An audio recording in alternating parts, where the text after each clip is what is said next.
So the best way I can describe having a mental illness, whether it's ADHD, OCD, depression, autism, what have you, the best way I can describe it is the idea of wet socks in dry shoes.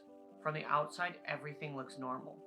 But underneath, your socks are wet, and they've always been wet, and you've never had any idea of what normal is.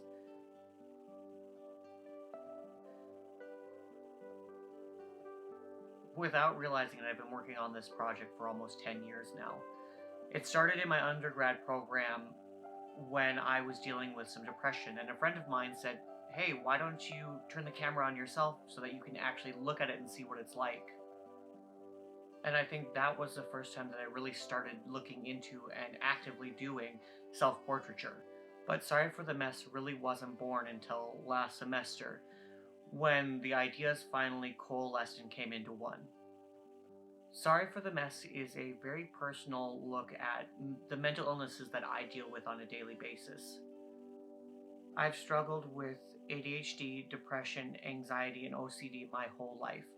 And this project gives me a way to have a release from that. It makes it physically viewable so that I can process it and understand it, but also separate it from myself so that I can get space to breathe, I guess you'd say. It looks at how they affect me, how they affect my husband, how it affects the environment around me. This project is actually geared for 3 different groups of people. The first one is for people who don't understand mental illness.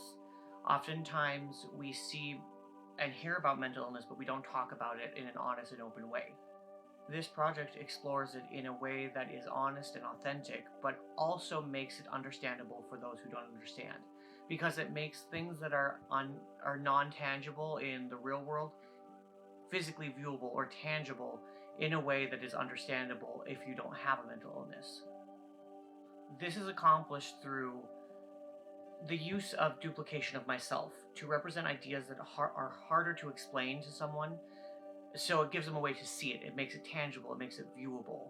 And so in that regard, it gives them an understanding of what it's like. The second group that this is for people who have mental illnesses. Many times as we're growing up with mental illnesses, we think to ourselves that we're going through it alone, that we're the only one experiencing it, and that how could we talk to anybody because they wouldn't understand. This project is for those people so that they can see that they're not going through it alone, and that we can have conversations about our personal mental health without being shut down about it. Because too often, those of us with mental illness are told that we are too weak or too fragile to have real authentic conversations about our own personal mental health. And finally, the last person that this series is for myself.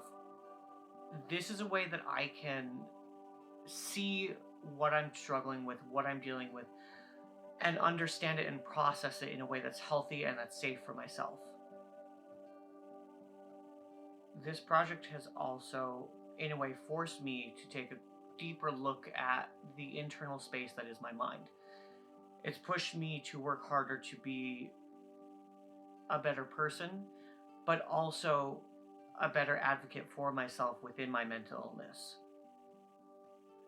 And this is necessary because oftentimes those of us with mental illness are trained to not trust our own minds. We're taught that if we work harder, if we just weren't as lazy, if we just put the effort in, everything would be fixed. We could just ignore our mental illness and it would be fine. When in reality, our minds work differently, and so we need to advocate for our own care, for our own mental safety, and for our own space to be who we are. And this project has pushed me to start doing that for myself. Even though I've been photographing this series for 10 years now, it's only really started coming together in the last year and a half. And within the last, I would say, probably semester or two, I've started to realize that it's becoming more of a diaristic look at my life. This project has really evolved into me taking the most important and most significant moments of my mental health during the week and turning them into one or two or maybe even 5 photos. So, in a way, it has kind of become a visual diary of my life and of my mental state. A subtle but important part of the project is the humor that's embedded in it.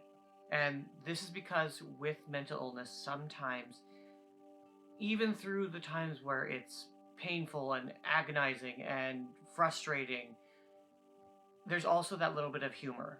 You have to laugh at yourself, especially with things like ADHD. Sometimes what you're going through is just funny, and that's the only way you can describe it. And sometimes all you can do is laugh because you just want to cry. And that's kind of the nature of mental illness. Moving forward, this project is going to continue in the diaristic form that it's been taking, but it is also going to continue to push the idea of the symbolism that has become very important within the series. Too often, projects and photos about mental illness are caricatures of what it's actually like. And the use of symbolism that is in my work is to combat that, to make it something that's actually understandable in a way that's real. Now, that's not to say that there are going to be moments that are on the nose, because sometimes that's necessary. Sometimes it has to be spelled out perfectly clearly what you're trying to say. And that will be included in the project. All of that will tie together to be more understandable for what mental illness is. I want people to take from this that they're not alone when going through their mental illness, or that a new understanding of mental illness happens when you don't understand it. And I want myself to have that breathing room to take a view of my mental illness and step back from it and understand it so that I can process it better.